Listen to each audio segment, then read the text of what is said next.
Teológica, a gente agradece, né, a disponibilidade de vocês estarem aqui conosco. E nessa edição do Café Teológico, abrindo o ano de 2015, nós temos como tema reflexão teológica sobre as novas experiências de vida religiosa apostólica. E nós teremos a honra, né, e já agradecemos a irmã Vera, que pertence à congregação das Irmãs Paulinas, é doutora em Teologia Dogmática, professora de Cristologia, responsável pela área de Teologia e membro do Conselho Editorial de Paulinas. Participa também da equipe de reflexão teológica da Conferência dos Religiosos do Brasil e é autora dos seguintes títulos: Seguimento de Jesus, uma abordagem segundo a Cristologia de John Sobrino, Concílio Vaticano II, Análise e Prospectivas, Evangelizar é Comunicar, Teologia e Comunicação, Teologia para Viver com Sentido, homenagem aos 80 anos do teólogo João Batista Libani, A Minha Alma Tem Sede de Deus, Teologia e Espiritualidade Bíblica. Todas essas obras lançadas pela editora Paulinas, e quem quiser adquirir depois pode adquirir aqui na loja. Então nós chamamos a irmã Vera e saudamos ela com uma salva de palmas.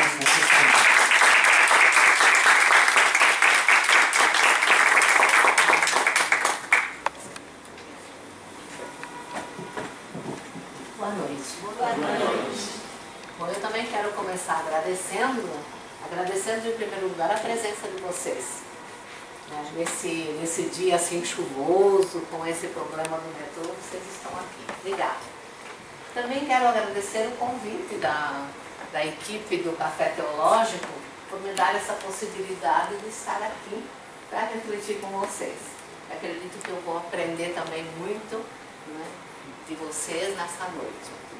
E a equipe do Café Teológico me disse que o Café Teológico tem um caráter assim bastante coloquial. Então não é uma palestra assim acadêmica, mas é um café. No café a gente troca ideias, a gente ri, a gente se alimenta. O Café Teológico então tem esse caráter informal. E eu gostaria que realmente nessa noite a gente respeitasse esse caráter informal. Assim, ninguém vai dormir, porque no caráter informal todo mundo se sente envolvidos. Então eu quero começar convidando vocês para ouvir uma canção do Padre Zezinho. Eu penso que vocês já conhecem essa canção. Ela se chama Águia Pequena. Mas dentro daquilo que nós vamos refletir depois, essa canção ela é muito significativa. Porque todos nós trazemos dentro de nós uma águia pequena. E as nossas experiências, elas são também estimuladas por essa águia pequena que nos habita, que está no meio de nós. Então nós vamos olhar também para as expressões de vida religiosa apostólica, as novas expressões, assim nessa perspectiva da águia pequena. Então, em primeiro lugar, eu vou partilhar com vocês como é que nasceu essa pesquisa sobre as novas experiências de vida religiosa. Aconteceu que em 2009 teve em Roma um seminário sobre a vida religiosa. E esse seminário foi promovido pelos superiores maiores e pelas superioras maiores. E foram 3 dias de encontro entre teólogos e superiores gerais. E para esse seminário eu fui convidada para levar essa pesquisa de olhar um pouco para as novas comunidades que estão surgindo e tentar um enfoque teológico sobre essas comunidades. Então, eu apresentei e discuti com os teólogos esse texto, né, essa pesquisa inicial, e depois aqui no Brasil, parece que o Mário, não sei quem, ficaram sabendo disso e acharam que era bom partilhar com vocês também essa pesquisa.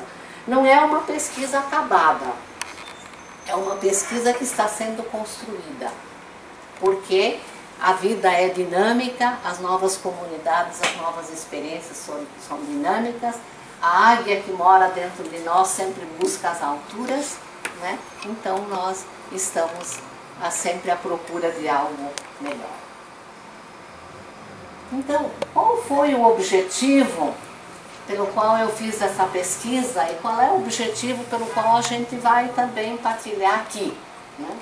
Então, o objetivo é olhar para a realidade das novas experiências de vida consagrada apostólica e colher a novidade que o Espírito que sopra onde quer está revelando nessa difícil e ímpar travessia para novos tempos. Então, o nosso olhar sobre as novas comunidades, sobre as novas experiências, não é um olhar sociológico, não é um olhar para criticar, mas é um olhar teológico, para colher a novidade que essas novas experiências nos ensinam. Então, o nosso olhar é teológico, nós queremos perceber e captar o que essas novas comunidades, essas novas experiências nos ensinam. Esse é o nosso objetivo. Nós vamos procurar ser fiel a ele. E logo que eu comecei essa pesquisa, eu me deparei com uma realidade bem interessante. Uma realidade com essas características. A pluralidade, muitas experiências, muitas mesmo. A questão da complexidade, experiências muito complexas, não simples de se analisarem, de ser analisadas, e também experiências multifacetárias, assim uma espécie de calendoscópio, assim, que a gente vai percebendo por todos os lados, a gente percebe alguma coisa. Então, essas características da pluralidade, da complexidade, do multifacetário, tornam quase impossível uma análise mais detalhada dessas realidades. Mas, porque essas realidades elas têm um universo multiforme de expressões, de estruturas, de projetos. Então eu me deparei assim com um universo na minha frente. Difícil de a gente sintetizar, difícil de a gente canalizar numa perspectiva única. E assim mesmo eu aceitei o desafio de fazer essa pesquisa, porque olhar para o novo é sempre mais difícil. Mas eu quis aceitar esse desafio. Porque olhar para o novo é deixar-se guiar também pelo Espírito. E olhar para o novo exige coragem e audácia para assumir as incertezas também de uma análise, né? E também, dada a complexidade, como nós já falamos, dessas realidades em transformação. Então, olhar para o novo é sempre mais incômodo, né? E olhar para o novo é superar a lógica do mundo para abrir-se à lógica do reino. E a lógica do reino é a lógica do pequeno grão de trigo, que morre para dar frutos abundantes. A lógica do reino é do diálogo imprudente. A lógica do reino é da harmonia dos opostos, da comunhão. Essa é a lógica do reino, que é uma lógica difícil, porque ela vai contra a corrente. Então, a primeira pergunta que se faz, a primeira pergunta que eu coloco também para vocês, né, na nossa reflexão, é essa. O que entendemos quando nos referimos a novas experiências de vida consagrada apostólica? Esse é o tema da nossa reflexão.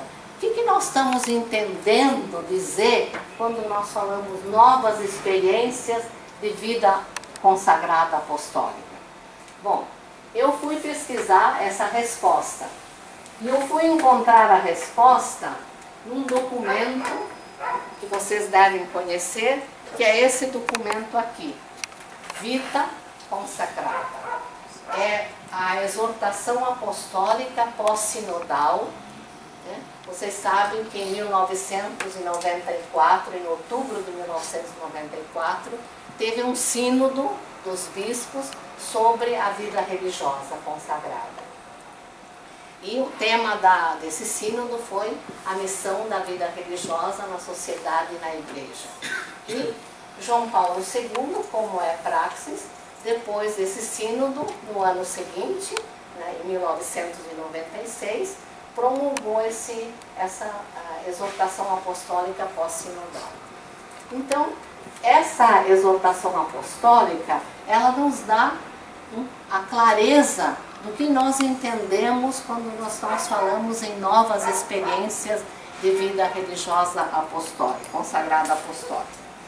Então, o número 62, que eu vou ler, fala o seguinte: o Espírito, que ao longo dos tempos suscitou numerosas formas de vida consagrada, não cessa de assistir à igreja, quer alimentando nos institutos já existentes o esforço de renovação na fidelidade ao carisma original, quer distribuindo novos carismas a homens e mulheres do nosso tempo, para que deem vida a instituições adequadas aos desafios de hoje. Sinal desta intervenção divina são as chamadas novas fundações, que com características de algum modo originais relativamente às tradicionais. Então, se nós formos analisar essa parte do artigo 62, nós vamos ver que o artigo 62 coloca dois grupos de experiências. Ele se refere aos esforços de renovação na fidelidade ao carisma original. Experiências que expressam busca e consciência da necessidade de renovação na criatividade fiel ao carisma original. E aqui assim não precisa a gente se delongar muito, porque realmente o esforço das congregações religiosas no sentido de se atualizarem, no sentido de rever as suas estruturas. Nesse tempo que eu fui assessora teológica da CLAR, a Confederação Latino-Americana, e também da CRB Nacional, quantos esforços das congregações em capítulos, de tantas maneiras, para adaptar essa vida religiosa, que é vida segundo o Espírito, para adaptá-la às novas exigências. Então, o nosso documento, quando fala em novas experiências, se refere a essa busca, a esse esforço das congregações tradicionais.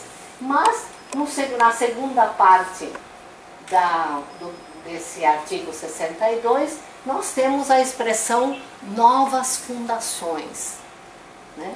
Experiências novas e singulares de vida consagrada, com características originais no confronto com os padrões da vida religiosa tradicional. Então, nós não vamos nos deter na primeira tipologia dos esforços de renovação na fidelidade ao carisma original. Nós vamos nos deter nas novas fundações. E é interessante porque nesse documento aparece pela primeira vez, num documento oficial da Igreja, a expressão novas comunidades. Esse fenômeno das novas comunidades encontra já, né, um respaldo aqui nesse documento. Tem alguém aqui que pode dizer que é assim, membro de alguma comunidade fundada recentemente? Novas comunidades? Vocês? Que comunidade? Anjos da Vida. Bom? Anjos da Vida. Não entendi. Anjos da Vida. Ótimo. Depois vocês vão me dizer se o que eu estou dizendo aqui está correto ou não. Vocês vão me ajudar a trazer para a prática. Né? Isso. Que bom. Ótimo. Então nós vamos nos deter nas novas fundações. E esse documento traz, além de dar essa divisão, não é, das experiências, também traça um perfil das novas fundações. Então, continuando o número 62, fala assim: A originalidade dessas novas comunidades consiste frequentemente no fato de se tratar de grupos compostos de homens e mulheres, de clérigos e leigos, de casados e solteiros, que seguem um estilo particular de vida, inspirado às vezes numa ou outra forma tradicional, ou adaptado às exigências da sociedade atual. Também o seu compromisso de vida evangélica se exprime em forma de diversas manifestações, tendo como tendências gerais uma intensa inspiração à vida comunitária, à pobreza e à oração. No governo participam clérigos e leigos, segundo as respectivas competências. E o fim apostólico vai ao encontro da solicitação da nova evangelização. Então nós vemos aqui, nesse artigo número 62, um perfil do que são essas novas fundações. Então nós podemos, interpretando esse número 62, essas novas fundações abrigam pluralidade de grupos, agremiações religiosas católicas se congregam, homens e mulheres, casados e solteiros, jovens e famílias, em torno de um carisma, espiritualidade e evangelização. Então nós temos aí um perfil descrito num documento oficial da Igreja, que é esse Vitae Consagrata. Muitas dessas novas fundações são desdobramento da renovação carismática católica, outras em vez não. Nessas novas fundações, normalmente são contempladas duas modalidades distintas. A primeira, comunidade de vida, com entrega total e radical, consagração a Deus e aos irmãos e vida comunitária. Então seriam as comunidades de vida. E as comunidades de aliança, que participam do estilo de vida, da proposta espiritual, mas não vivem a vida comunitária. Se essas comunidades são heterogêneas. Ao analisar essa realidade das novas comunidades sobre esse enfoque, foi o enfoque que eu levei para frente, a partir desse documento Vitae Consacrata, que é o documento pós-sinodal. Então foi a pista a partir da qual eu caminhei, foi esse documento. E eu me deparei então com a complexidade da análise. Por quê? Por alguns motivos muito interessantes. Em primeiro lugar, pelo caráter teologal das novas experiências. Se essas novas experiências são manifestações de Deus, são expressão da presença dinâmica do Espírito, dons da Trindade para a Igreja e para a sociedade, sendo nessa esfera, elas escapam ao alcance de uma análise baseada unicamente nos parâmetros da lógica humana. Então a gente chega até certo ponto, mas a gente tem que admitir, como também o documento diz, que essas comunidades são lugar da manifestação de Deus, são dons da Trindade para a Igreja e para a sociedade e, portanto, elas, de certo modo, escapam à nossa análise. Então nós podemos chegar com a nossa análise até certo ponto, mas temos que admitir essa presença do Espírito e essa manifestação de Deus nas novas comunidades. A segunda questão que deixa a nossa análise complexa é a variedade e diversidade de carismas, formas e expressões. Existe uma variedade enorme, desde aquelas que se ocupam dos pobres de rua, sem teto, sem casa, até aqueles que se ocupam com os meios de comunicação. Então a variedade, o leque enorme de expressões e de carismas torna a análise muito complexa. Também torna a análise complexa a quantidade das novas experiências.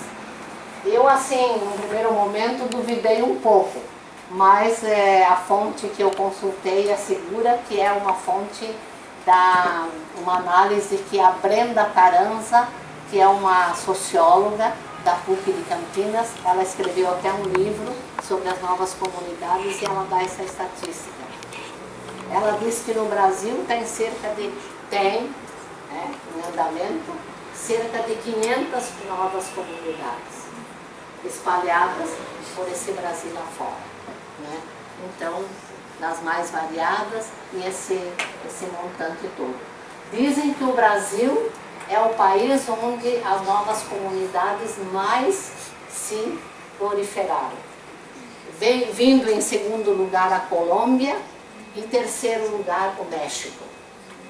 Então nós estamos em primeiro lugar, mais ou menos as estatísticas dão por volta de 500. Depois vem a Colômbia e o México. Na América Latina é sobretudo que essas novas comunidades estão se desenvolvendo. Outra questão que torna complexa a análise é a realidade jovem dessas novas comunidades.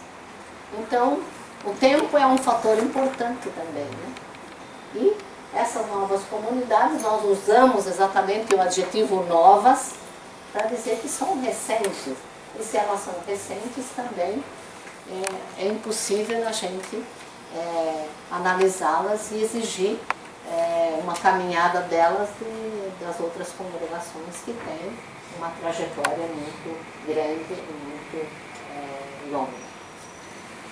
Então, a nossa análise, como nós falamos, é teológica e ela então contempla e respeita a perene novidade do Espírito.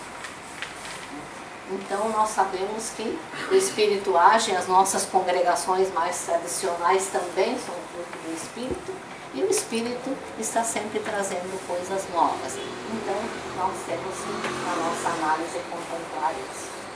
Também contemplamos esse cenário plural, né, que estamos falando, a pluralidade não como uma ameaça, mas como uma riqueza. Nós estamos pouco acostumados a lidar com a pluralidade e achamos sempre que a pluralidade é uma ameaça para nós. Na realidade, a pluralidade é uma riqueza, ela nos enriquece.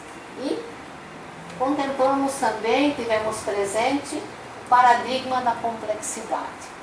Nós vivemos numa sociedade complexa. Edgar Morin fala que tudo está interconectado, né? Então a sociedade está em crise, a igreja está em crise, a vida religiosa e tradicional está em crise, as novas comunidades estão surgindo e isso tudo é complexo. Então a modernidade tem no seu bojo esse paradigma da complexidade e nós temos dificuldade de lidar com ele porque são vários os aspectos. Então, a partir desse quadro, nós vamos destacar alguns aspectos relevantes das novas experiências de vida consagrada apostólica. E como eu disse no começo, nós vamos olhar para essas novas comunidades não com um olhar crítico e ameaçador, mas com um olhar de dizer o que nós podemos aprender das novas comunidades. Essa é o que perpassa a minha pesquisa é esse desejo. O que nós podemos aprender dessa realidade nova que está aí, né? Que está aí, que nos desafia, que nos enriquece, o que nós podemos aprender. Então eu levantei 8 temas, 8 aspectos em que nós podemos aprender alguma coisa das novas comunidades. E vamos lá ver se vocês concordam comigo. Depois vocês podem questionar na hora das perguntas e da complementação. Então, o primeiro aspecto. Qual é o primeiro aspecto? As novas comunidades, em geral, são chamadas a uma forte experiência espiritual, em contraposição ao secularismo. Então, esse é um primeiro aspecto, né, que nós podemos olhar para ele e nos perguntar o que nós podemos aprender. em muitos casos de matriz carismática, enfatiza, essa forma de experiência de Deus enfatiza a relação pessoal com Deus, o dom das línguas, as curas, a libertação interior, a transformação espiritual e os meios, a oração individual, comunitária, a vida sacramental, a participação diária em Eucaristia, a adoração ao Santíssimo, a centralidade da palavra. Então esse primeiro aspecto de uma forte experiência espiritual que as novas comunidades se propõem a fazer. Em contraposição ao secularismo e toda essa onda de sagrado e de profano. Então essas novas comunidades, elas têm também particular atenção à figura de Maria, normalmente uma moral bastante rígida, particularmente no que se refere à sexualidade. Espiritualidade aliada ao carisma confere aos membros um sólido sentido de identidade e de pertença. Então essa forte experiência de Deus, essa espiritualidade, né, aliada ao sentido de pertença, confere a essas novas comunidades uma sólida identidade. Elas são realmente, se definem como tais. Em muitos casos, a identidade é fortemente visibilizada por meio do uso de símbolos comuns, cruzes, figuras de Jesus Cristo, vestes, logomarcas. Né? Então, nós temos também esse aspecto bastante externo, a preocupação com os símbolos comuns. E o que nós vamos aprender dessa tendência, desse aspecto da forte espiritualidade das novas comunidades? A vivência da espiritualidade, que reflete de algum modo a característica pós-moderna do retorno ao sagrado, traz um forte apelo à vida consagrada apostólica, no sentido de rever o primado de Deus na vida de seus membros e a traduzir a experiência de Deus em testemunho inteligível para a sociedade de hoje.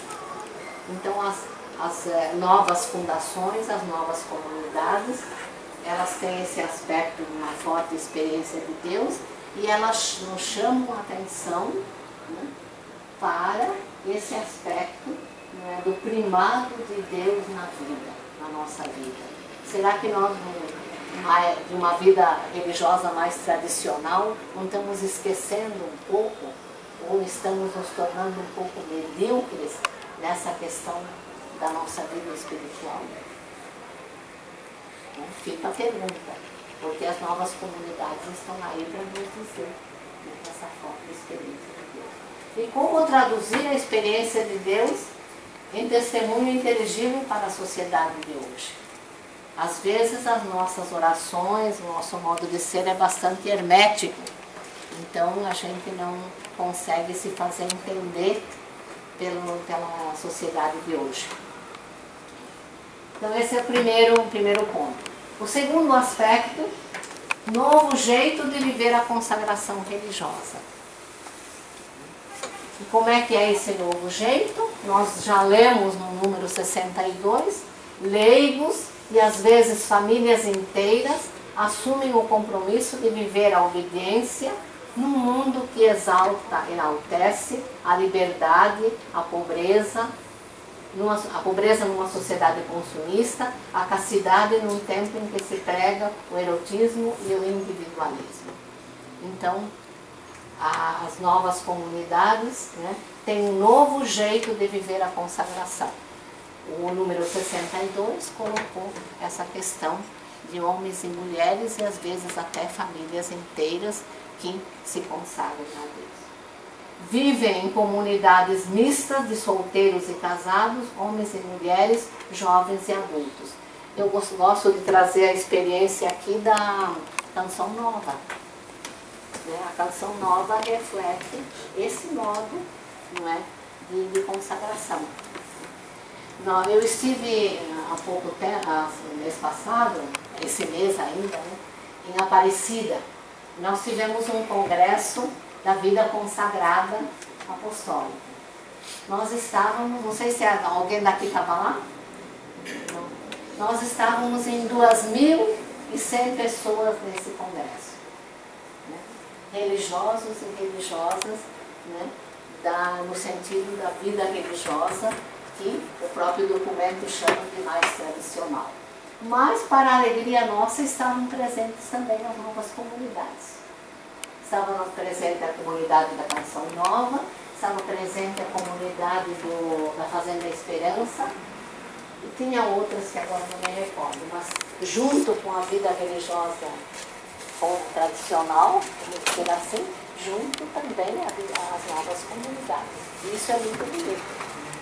A vida religiosa nas suas várias expressões, mais tradicional, mais recente, mas todas em comunhão na busca do melhor e do que é mais importante para nós.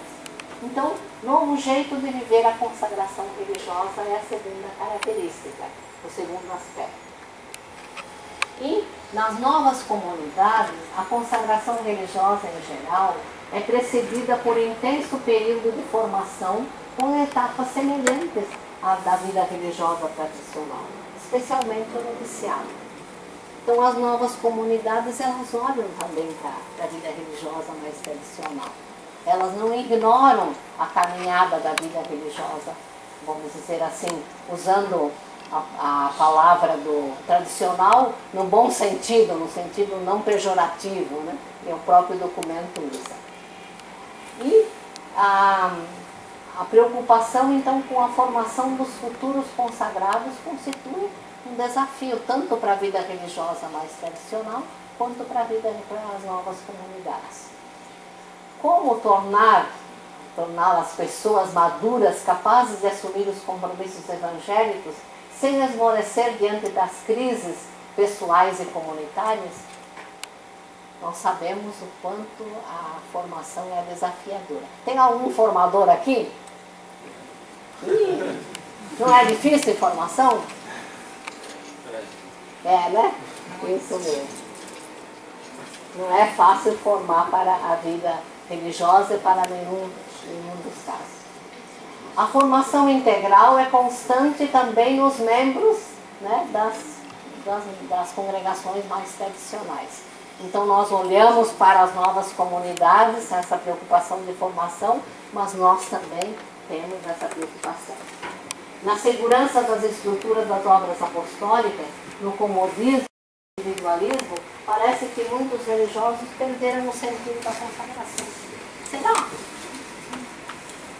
Será que acontece isso? Porque parece que alguns religiosos perderam o sentido da consagração? O Papa Francisco está aí para nos dizer, né? Ele está chamando bastante atenção para os religiosos e religiosas, mas também para os cristãos, da vida medíocre, da vida sem sentido, da vida acomodada. Né? O Papa Francisco está chamando fortemente a atenção dos cristãos, e quanto mais dos religiosos. As novas comunidades são um chamado a um profundo exame de consciência em relação à vivência da consagração. Então, lembram que eu estou levando a minha fala em relação a isso. O que nós podemos aproveitar, o que nós podemos aprender das novas fundações, das novas comunidades. Então, nós podemos... elas nos chamam a um exame de consciência em relação à vivência da nossa consagração. Vamos para frente. Terceiro aspecto das novas comunidades, austeridade e radicalidade evangélica. Esses dias eu estava na rodoviária e tinha assim uma pessoa que provavelmente ela queria viajar e ela estava deitada no chão. Uma pessoa simples. E se aproximou um rapaz e uma moça, que eu acho que era da Toca de Assis, e foram lá perguntar o que esse senhor precisava, para onde queria viajar, olharam a passagem dele para ver para onde que ele ia, ajudar ele a ir na plataforma certa para tomar o ônibus. Então eu fiquei observando isso e falei, olha que interessante, né? O despojamento e a radicalidade evangélica de estar aí, né, a serviço da pessoa, sem saber quem era aquela pessoa. Então é um chamado muito, muito forte para nós, essa austeridade e radicalidade evangélica. As expressões desta austeridade e radicalidade assumem as mais diversas formas, o modo de vestir, o espaço de convivência fraterna, a vivência dos votos de castidade, pobreza e obediência. Então, todo esse contexto que mostra essa radicalidade evangélica. A austeridade e radicalidade se expressam em termos de renúncia corajosa ao bem-estar que a sociedade pós-moderna oferece e sinaliza uma ruptura com os padrões de consumo do individualismo. São sinais proféticos. E nós precisamos olhar para esses sinais proféticos e nos perguntar o que nós podemos aprender desses sinais proféticos. É esse que eu contei e muitos outros. Essas atitudes de austeridade e radicalidade evangélica provocam a vida religiosa apostólica, que muitas vezes cede aos apelos da sociedade globalizada e secularizada, e se distancia da radicalidade evangélica que está na raiz do próprio carisma. Então, muitas vezes, nós nos distanciamos dessa radicalidade evangélica. Bom, quarto aspecto. Estão cansados? Não? Não? Mais um pouquinho só, daí eu já chego assim para nós começarmos a debate. Como é que eu estou aqui no horário? Vamos ver. Bom, então mais um aspecto, o quarto aspecto. Estado de espírito fundacional e centralidade da figura do fundador. Essa centralidade da figura do fundador é bem interessante. A vitalidade de uma comunidade está em manter o espírito vocacional e se opõe à tentação do individualismo, da mediocridade, da comunidade, do comodismo, e é viver em estado de fundação. E essas novas comunidades vivem em estado de fundação. O estado de espírito fundacional é alimentado pela centralidade da figura do fundador, considerado líder carismático e profético. Então, a presença do fundador, que confere assim uma vitalidade muito grande, porque nós hoje temos carência de verdadeiros líderes. E por outro lado, como a gente sabe, vocês também devem saber, a preocupação de muitas novas comunidades com o possível desaparecimento do fundador e a continuidade, né? Por exemplo, eu já ouvi muitas pessoas assim, dizendo, ai, mas a canção nova tem uma vitalidade tão grande, talvez é a nova comunidade que mais cresce, que parece que só a profissão religiosa, cerca de 100 membros por ano, né? E falam assim, mas o Padre Jonas, e daqui a pouquinho, quando o Padre Jonas não puder mais, como é que vai ficar a continuidade? Então é uma pergunta que as novas comunidades se colocam, a continuidade, porque a figura do fundador, do líder, é muito importante para o grupo, né? E nesse sentido, né, provavelmente essa seja uma das razões pelas quais as novas comunidades atraem jovens desejosos de seguir mestres carismáticos e profetas em tempos heróicos. Então, essa necessidade que os jovens, sobretudo, têm de pessoas carismáticas, proféticas, né, que deem consistência, que mostrem um caminho para a sua vida. Esse elemento da presença e da figura do fundador chama atenção para o papel da liderança na vida religiosa consagrada apostólica e alerta para a necessidade de resgatar sua dimensão de serviço aos irmãos e de atualização do modo de exercer essa função. Então, olhando para essas novas comunidades com seus líderes, nós nos questionamos a respeito da nossa liderança na vida religiosa. Como é que está sendo exercida a nossa liderança na vida religiosa? Nós estamos olhando para as novas comunidades para perceber o que elas nos ensinam. Nesse aspecto da figura do fundador, da presença do fundador, elas nos fazem olhar para a nossa liderança na vida religiosa. Quinto, nova autoconsciência eclesial caracterizada pela laicidade e catolicidade. Então, como é que se expressa? Diversas novas fundações nascem do protagonismo dos leigos que buscam viver a vocação universal à santidade conforme a evangelho. Então, nós temos aqui um apelo, né, uma forte autoconsciência da dimensão eclesial da vida religiosa através do protagonismo dos leigos. Essas comunidades expressam a dimensão carismática da igreja e uma eclesiologia de comunhão. Todas, ainda que em grau diferente, são sacerdotes, profetas e reis. Todo cristão é sacerdote, rei e profeta. Então, essa dimensão, essa nova consciência eclesial vem acompanhada do forte sentido de catolicidade. Somos católicos, fazem questão de dizer isso. E se expressa na submissão e comunhão com o magistério da igreja, particularmente com o Papa e os bispos. As novas comunidades têm essa preocupação da comunhão eclesial, né? da relação com a comunhão com o bispo, com o presbítero, com o Papa, sobretudo com o Papa. As novas experiências são uma provocação à vida consagrada apostólica a repensar a dimensão eclesial do próprio carisma e a autoconsciência da pertença eclesial de seus membros. Então, esse forte sentido de pertença nos questiona a respeito da nossa catolicidade, da nossa autoconsciência de pertença. 6. Flexibilidade e agilidade institucional. Muitas congregações, em força da sua história, têm estruturas pesadas, né? Estruturas que às vezes impedem uma agilidade institucional.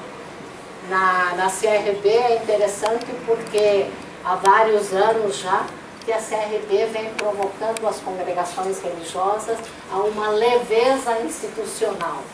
É a palavra usada pela CRB, leveza institucional, porque nós temos, às vezes, estruturas pesadas e difíceis de administrar.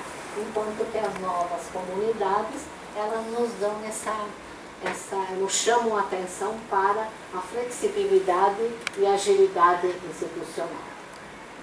As novas comunidades não sentem a tensão entre carisma e instituição, próprio das grandes ordens e congregações religiosas.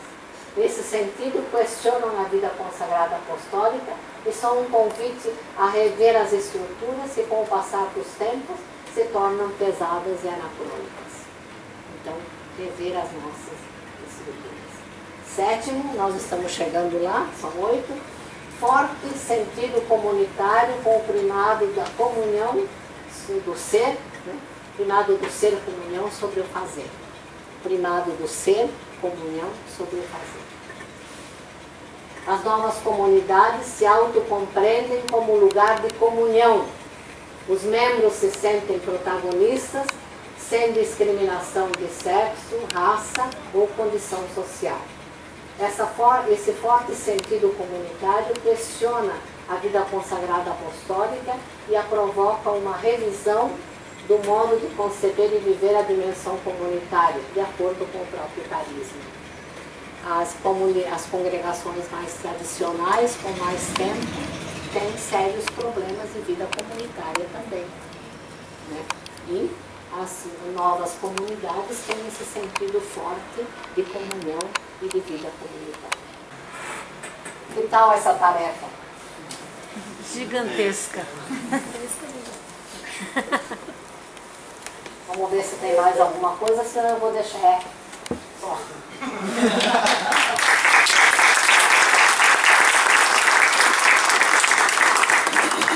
Eu vou deixar aqui essa tela, porque essa é a televisão de tudo, né? Quem não precisa você. Bom, gente, desculpem se eu cansei vocês com a minha fala, mas agora é a hora do bule de café passar, assim.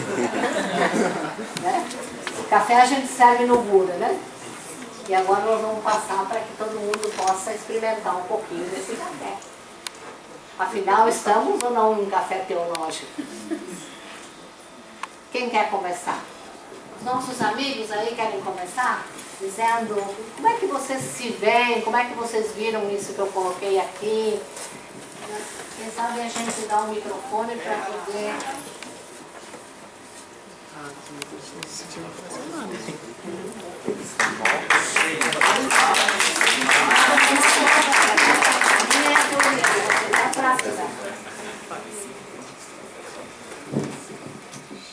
Boa noite. O Felipe, a maioria de vocês já conhecem, né? Estuda com vocês? Não? Bom, eu sou Christopher, sou membro da comunidade Anjos da Vida, eu sou da comunidade de Aliança, sou seminarista da Arquidiocese de São Paulo. Ele é o Felipe, ele é da comunidade de Vida e estuda no São Bento, né? Eu estudo na PUC São Paulo, teologia também. E nós, assim, olhando para muito boa, eu conheço o trabalho da Brenda Caranza também, sobre as novas comunidades, muito boa apresentação, irmã. Mas, primeiramente, gostaria de dizer que nós que aprendemos primeiro com a vida de vocês, né? Nós que aprendemos antes com a vida religiosa, basta olhar para o caminho vocacional das novas comunidades. O nosso, por exemplo, começa com o vocacional, passa pelo discipulado, que é o noviciado, né, praticamente, e depois chega à consagração. Né? Mas é um caminho totalmente inspirado na vida religiosa tradicional, né? E em muitas outras coisas, no tipo de governo da comunidade, ou seja, nós aprendemos com vocês antes de vocês aprenderem conosco. O Gevanier, o fundador da comunidade da Arca, lá da França, ele tem um livro que é editado pelas Paulinas, inclusive, Comunidade no Lugar do Perdão da Festa. Ele diz que na comunidade os membros novos aprendem com os antigos a experiência, né? E os antigos aprendem com os novos o ardor. E a gente pode transferir isso também para a nossa experiência, né? As comunidades mais antigas podem olhar o ardor das novas, mas as novas não têm como aprender com a experiência das antigas. A irmã falava das formas da vivência das novas comunidades, né? O tipo de viver essa radicalidade, tudo isso, né? Creio que tudo que a irmã falou foi bastante verdade, né? E a base de toda a vivência evangélica, né, no nosso compromisso, se encontra embasado na Bíblia, né, em Atos 2, 47 e seguintes, né? Que diz como as novas comunidades, as primeiras comunidades viviam, né? E essa forma comunitária de viver, né? Essa forma onde nada é meu e tudo é do irmão, tudo é nosso, né? Não é só mais meu, mas é o nosso, né? A preocupação vai muito além, porque não passa a preocupação, muitas vezes a preocupação deixa de ser eu e passa a ser o outro, né? E são essas formas que nós buscamos viver nas novas comunidades, né? Eu, como comunidade de vida da nossa comunidade, consigo perceber também muito isso, né? E sobretudo nos membros novos que estão chegando, né? Porque a nossa comunidade é uma comunidade jovem, né? Eu tenho 22 anos de idade, sou membro da comunidade de vida, sou consagrado de vida da comunidade, né? Então é um novo despertar da igreja, né? Como a igreja mesmo diz, o Papa João Paulo II, né? A nova primavera, né? E também dentro do caminho vocacional são muitas novas primaveras surgindo, né? Buscamos ir atrás, né? De corresponder de fato essas exigências que o mundo nos trazem, né? Para que possamos dedicar a nossa vida apostólica, né? Assim dizer, ao serviço do Evangelho, né? E claro que a preocupação do irmão para nós e da vivência comunitária é muito importante, né? falar rapidamente da nossa experiência, né, como comunidade, falar um pouco da gente para vocês conhecerem. E muito porque se encaixa bastante no que a irmã falou sobre a pluralidade de formas de vida dentro das nossas comunidades, de estados de vida. A nossa comunidade é fundada por um casal. É um casal fundador, que inclusive são os meus pais. Eles, em 2007, há 8 anos atrás, eles eram empresários, tinham uma empresa. Existia já o grupo Anjos da Vida, surgiu como um grupo de jovens. Nós não nascemos diretamente da renovação carismática, muitas comunidades nascem de grupos de oração. Nós não, era um grupo de jovens paroquial e indiretamente nasce da renovação por causa da espiritualidade. Mas, e depois se tornou comunidade de um jeito assim, até bastante inusitado, assim, no sentido de não ser premeditado. Os fundadores não sabiam que seria uma comunidade. Então, em 2007, eles decidiram ir para a comunidade de vida, ou seja, deixar a empresa, entregar para o sócio que tinha, fazer votos de pobreza, obediência, castidade, né, e ir para a comunidade. Né? E aí foi alugado uma casa da comunidade e ali fomos, né, meus pais, eu tinha 16 anos, meu irmão com 15 anos, e fomos morar na comunidade. Eu e meu irmão fomos como família, né, e meus pais como consagrados. Hoje eu sou membro da comunidade, sou membro da comunidade de Aliança. Meu irmão não é membro da comunidade, mas mora lá.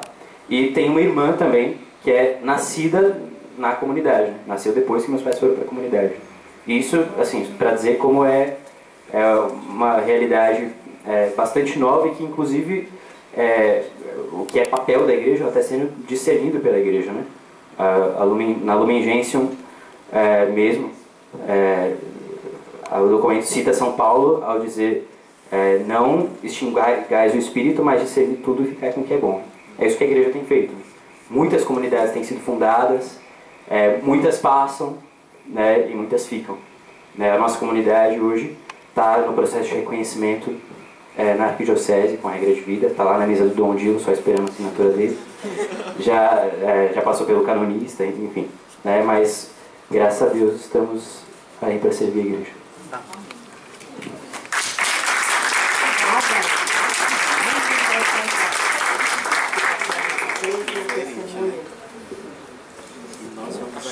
Dá para ouvir, não sei se tem. Dá para ouvir. Então, são duas coisas, irmã. Primeiro uma partilha, eu acho que cabe dentro do Café Teológico, e depois uma pergunta. Eu sou agostiniano, moro em Diadema, na Diocese de Santo André, e lá nós temos vivido uma experiência muito interessante a partir da proposta do Ano da Vida Consagrada. Então, tem-se conseguido um diálogo muito fecundo entre a vida religiosa tradicional, as congregações presentes na Diocese, que são muitas, e as novas comunidades. A Diocese de Santo André tem 14 comunidades, novas comunidades. Então, tem se discutido, tem se aprofundado, tem se criado a identidade, percebido a identidade desses grupos, tanto os tradicionais quanto os novos. Bom, isso é uma partilha. Eu acho que para todos nós, do Ano da Vida Consagrada, tem que ser esse momento de aprofundar essa identidade, esse diálogo, esse crescimento mútuo. Depois, aí uma pergunta, eu acho que a senhora já sinalizou um pouco quando falou da questão do fundador presente nessas novas comunidades, mas talvez que outros aspectos ou características essas novas comunidades possuem para ter uma primavera vocacional tão grande em detrimento das comunidades tradicionais. Nós vivemos uma crise vocacional nas ordens mais antigas, nas congregações mais antigas. Só os agostinianos estão aí já há alguns séculos, né? E a gente vive uma crise vocacional grande, no geral. E as novas comunidades veem um florescimento vocacional. Como que a senhora vê isso, lê isso a partir desse enfoque teológico?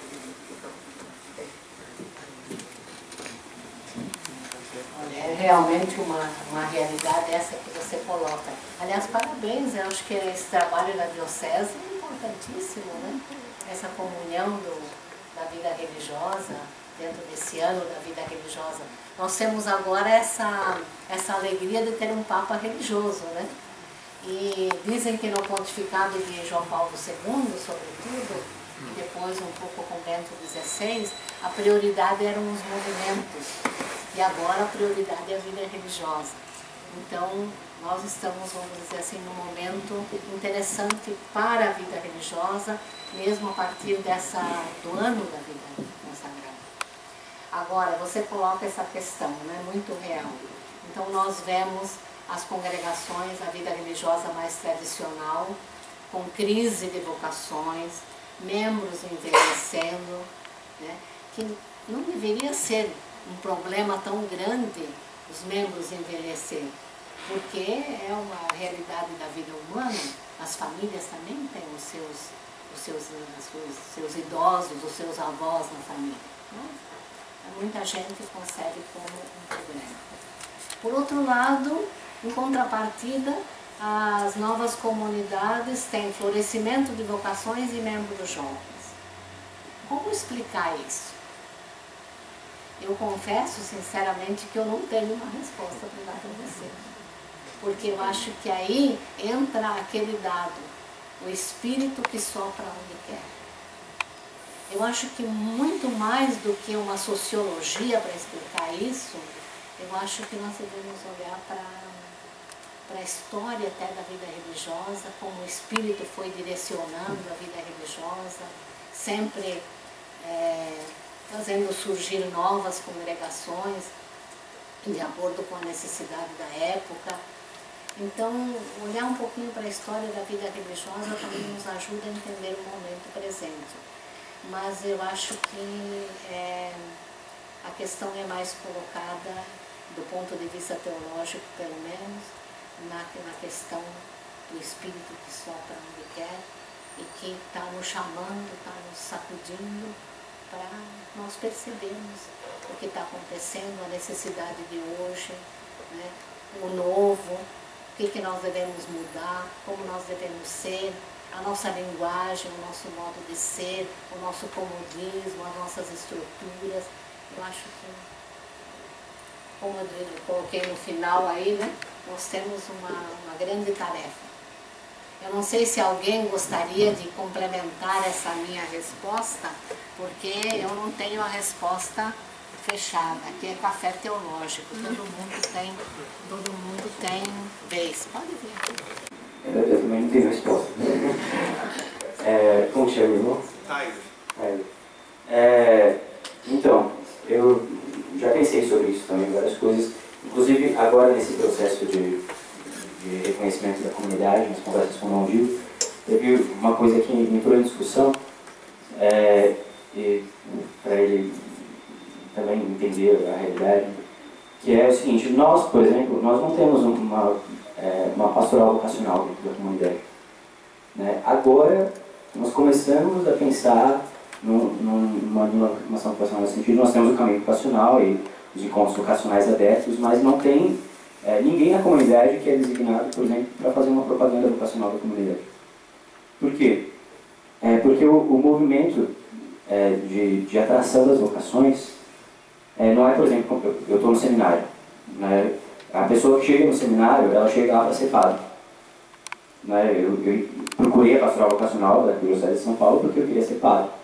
A pessoa que procura a comunidade, a pessoa que chega até a comunidade, ela não chega para ser um consagrado da comunidade, diferente talvez das congregações, né? Na maioria das vezes, ela chega até a comunidade, ou a comunidade chega até ela, mas porque ela tem um encontro forte com o carisma da comunidade, no sentido de ela ter um encontro, e aí vem a presença forte da questão do encontro pessoal com Cristo, através da comunidade, né? Então, por exemplo, tem a comunidade de São Belém.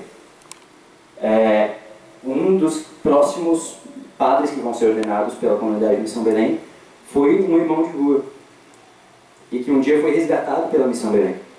Então, a pastoral vocacional, na verdade, é o apostolado da comunidade, né?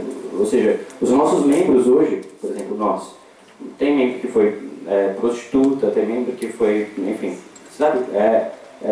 Não se separa assim muito. Não sei direito como explicar isso, mas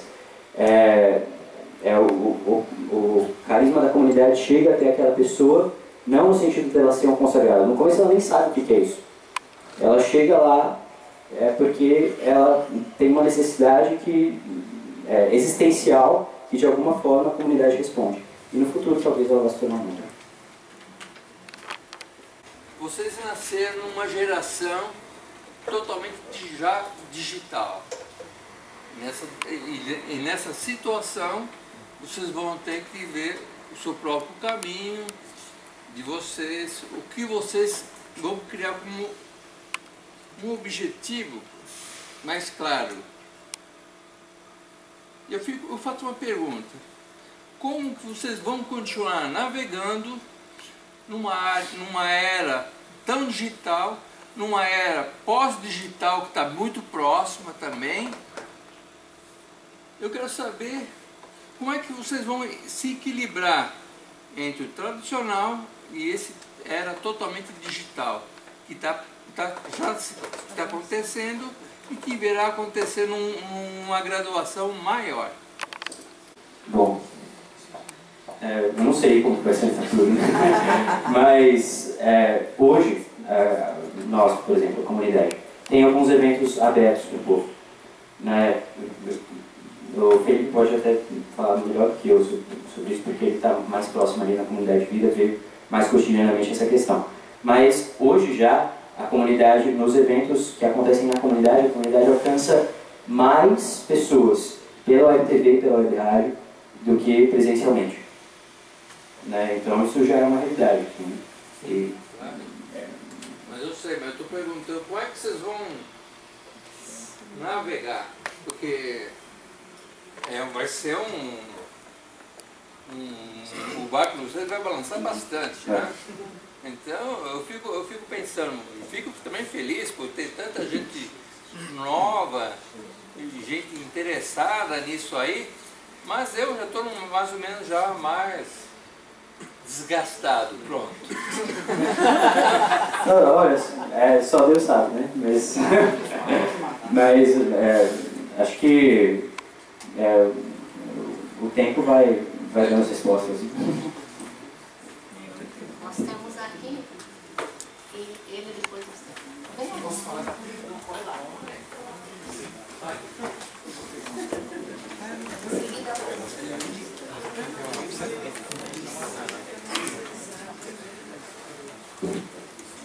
Boa noite a todos. Eu sou Luiz Marie, eu faço parte do Instituto dos Missionários Imaculada Padre Cobre. Não é para dar uma resposta à sua pergunta, mas para dar mais ou menos um testemunho que vai mais ou menos a resposta que você fez, que você acabou de fazer. Porque eu faço parte de um instituto que pertence ao mesmo tempo às formas de vida tradicionais e ao mesmo tempo às novas realidades, às novas comunidades. Porque o nosso instituto, o Instituto dos Missionários da Imaculada Padre Cobre, foi fundado na inspiração de São Maximiliano Kolbe de conquistar o mundo a Cristo, só que ele não fundou o instituto. Depois da morte de Maximiliano Kolbe, o frade franciscano que assumiu a milícia, que é a obra de Maximiliano Kolbe, ele que fundou o nosso instituto, o italiano, o Padre Facenda. E antes de fundar o nosso instituto, há 18 anos atrás, ele fundou há quase 70 anos o Instituto das Missionárias, que são as nossas irmãs mais velhas. Então, nós, mais ou menos, conseguimos fazer essa junção, porque Maximiliano Kolbe, que nós chamamos de profeta da comunicação, porque na época, em 1917, já tinha pensado que a comunicação vai evoluir. E para a igreja poder evangelizar e ir à classe do povo, a igreja vai precisar entrar na mudança da comunicação e evoluir junto com ela. Então, ele fez essa profecia e na época ele começou a entrar na comunicação, evangelizando, primeiro com as revistas, depois ele falou, vamos usar todos os meios de comunicação possíveis e lícitos, na medida do possível, ilícitos, para poder alcançar onde o evangelho não pode chegar se a gente vai a pé. Então, o nosso exemplo aqui no Brasil foi mais ou menos a mesma ideia. O nosso cofundador, que é o Foi Sebastião ainda vivo, que nós temos a sorte de conhecer, foi mais ou menos a mesma inspiração. Ele chegou numa favela, ele olhou do alto da favela e falou como fazer para alcançar todas essas pessoas. Ele falou, já sei, se a gente vai a pé, a gente não vai conseguir. Porque os antigos, ele é franciscano, falou, eu franciscano há quase 40 anos no Brasil, eu não consegui alcançar todas essas pessoas a pé. Mas se a gente vai com a comunicação, a gente vai alcançar mais pessoas. Então, indo evoluindo com a comunicação e se adaptando, porque a comunicação não é uma coisa ruim. Pelo contrário, é uma coisa muito boa se a gente consegue fazer uso. Então, a gente vai se adaptando com a mudança da comunicação, vai caminhando com ela, purificando aquilo que deve ficar e aquilo que não deve ficar, a gente vai evoluindo e conseguir fazer o equilíbrio entre o antigo e o novo. Aí eu tenho uma pergunta, se você permite, que eu queria fazer à irmã. Na vossa fala, eu vi mais ou menos alguns tempos, fazer mais ou menos uma diferenciação entre vida consagrada e vida religiosa, mais ou menos, e às vezes como se os dois termos iam juntos. Não sei para você, será que tem uma diferenciação ou os dois termos podem caminhar junto? Obrigado. Vida religiosa consagrada, vida religiosa só, vida consagrada só. Né? Então, questão de terminologia. Qual era a terminologia mais adaptada? Né? E nós concluímos que nenhuma e nem outra devia ser excluída, mas nós devíamos usar essa linguagem que é da tradição. Né? A nossa tradição religiosa fala vida religiosa, vida consagrada, vida apostólica. Porém, de lá para cá, né, desse tempo que faz uns 4 anos na CRB a gente refletia sobre essa terminologia, eu percebi que agora os enfoques do Papa Francisco e das conferências, também da conferência da CRB, da Claro, vão nessa direção de vida consagrada. Porque, e a justificativa que dou é a seguinte, que vida religiosa pode ser um pouco ambíguo. Quer dizer, quem é o religioso? Às vezes uma pessoa sempre fala, ai, mas eu sou tão religiosa. Não acontece? Então esse termo pode ter vários significados. Prova que agora o próprio Papa declarou o ano da vida consagrada. Então está prevalecendo agora a terminologia de consagração, né? Como uma característica própria da vida religiosa, então não mais vida religiosa, porque religioso pode ser muitas pessoas, a minha mãe é muito religiosa, a faxineira é religiosa, e pode causar ambiguidade. Então, recentemente, a tendência está, e o próprio Papa assinalou para isso, vida consagrada. A consagração é que dá identidade à nossa vida. Não sei se é que tem. Vamos ouvir aqui mais alguém? O programa que foi misturando assuntos aí, eu falei, não, vamos ver o que vai sair. Como é que é? Como é que é o nome dele? Mas não é seu? Meu? Tyler. Tyler. Não, é que acho que umas 3 semanas atrás, eu estudo aqui na Fapicom, meu nome é Rafael. Até ano passado eu estava num mosteiro aqui em Guaratinguetá, chama Ordem dos Coneculares da Santa Cruz. Atualmente sou leigo, mas estou procurando meu lugar aí para entrar dentro da igreja, para servir a Deus. Uma coisa que eu achei interessante nessa palestra que a gente assistiu lá foi o quê? Teve um professor que ele é do Mato Grosso, ele lançou um livro pelas Paulinas que chama Trânsitos Religiosos, Cultura e Mídia e Expansão Neopentecostal. E no livro, que foi uma tese de doutorado dele, 6 anos que ele estava sobre essa pesquisa, o que ele falou? Por que a maioria das pessoas às vezes sai de determinadas religiões e estão indo para protestantes neopentecostais? A conclusão dele foi que o quê?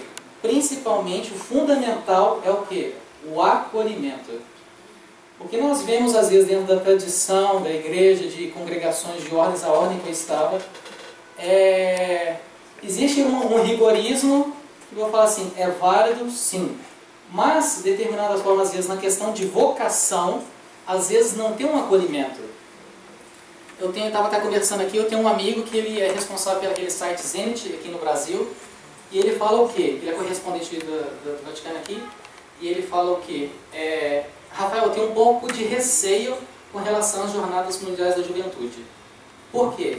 As pessoas vão e têm uma experiência com Deus, é algo marcante para as pessoas. Quando essas pessoas chegam, elas estão com uma sede de servir, não importa aonde nem o meio. Mas o que acontece? A pessoa quer servir. Às vezes a pessoa chega em determinado lugar da igreja, ela não é acolhida. Ela chega na paróquia dela e o que ela faz? Ela não sabe onde que ela vai. E às vezes que dentro das novas comunidades, você vê o que? Eu acho que o maior testemunho, às vezes, das pessoas que estão com uma ardor assim, borbulhando, eu acho que é algo que atrai. Porque às vezes você vai ver, às vezes dentro de um seminário, alguma coisa, fala assim, não é uma coisa que a diferença da vivência que a pessoa está demonstrando ali. Você vê nas nossas comunidades, independente de qual carisma, a atração é muito grande. Eu falo assim, dentro das ordens tradicionais e congregações, também tem isso, mas o testemunho que a gente vê, principalmente na atualidade, principalmente usando a comunicação, é o quê? As novas comunidades. E as ordens tradicionais, você não vê em foco. Você não vê tanta questão assim de publicidade, mesmo de um chamamento. Você vai ver quando tem encontros vocacionais, a diferença. Você vê, por exemplo, Ordem de São Bento, beneditinos, não importa qual. Você vê assim, as pessoas que vão ali, porque às vezes, e por um próprio, às vezes, um preconceito. Porque às vezes a pessoa não conhece, acha que é uma vida assim austera. Eu vivi no mosteiro e eu falo para todo mundo, eu falo, meu Deus, vai ter uma experiência lá, vai viver. Porque são pessoas normais, são pessoas pecadores igual qualquer um aqui. Mas eu falo assim, a forma de vivência é o quê? Como que essa consagração a Deus, ela quer se ela quer servir. E eu vejo que as novas comunidades hoje em dia, fala assim, está aí.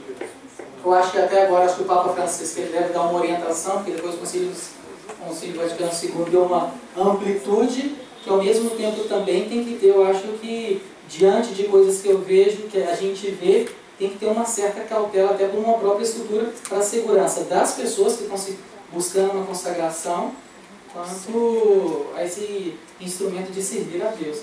Então acho que só um dado aí que eu achei interessante, e dentro disso, dessa tese desse professor, ele tratou o quê? Da questão do acolhimento do protestantismo neopentecostal. Mas ele falou que agora quer o quê? Ele quer entrar dentro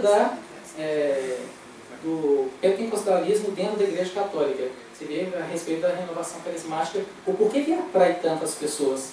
Eu acho que ele falando assim, em suma, é esse acolhimento. Porque hoje em dia a gente vê, dentro da nossa igreja, a gente vai numa missa, quanto uma pessoa te recebe?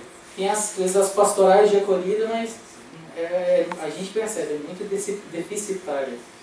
Então é uma coisa que realmente, assim, a gente como cristão, a gente percebendo, acho que a gente tem que ir ao encontro do outro. O Papa Francisco fala o quê? Para a gente ir ao encontro, não para esperar. Porque se a gente vai esperar alguém vir hoje em dia, a igreja, assim, cada vez vai ficar mais, assim, estar vazia, porque Cristo que é o que a gente vai atrás. Então acho que deixa de ser o que ele falou isso. Gente, vamos, acho que já estão me fazendo sinal já que está na hora. Bom, gente, de minha parte eu quero agradecer muito, acho que foi bastante rica o nosso café. Né? E se não fosse o tempo e as distâncias, a gente continuaria ainda um pouco mais, né? Mas deu para um aperitivo. Muito obrigada pela escuta, pela paciência.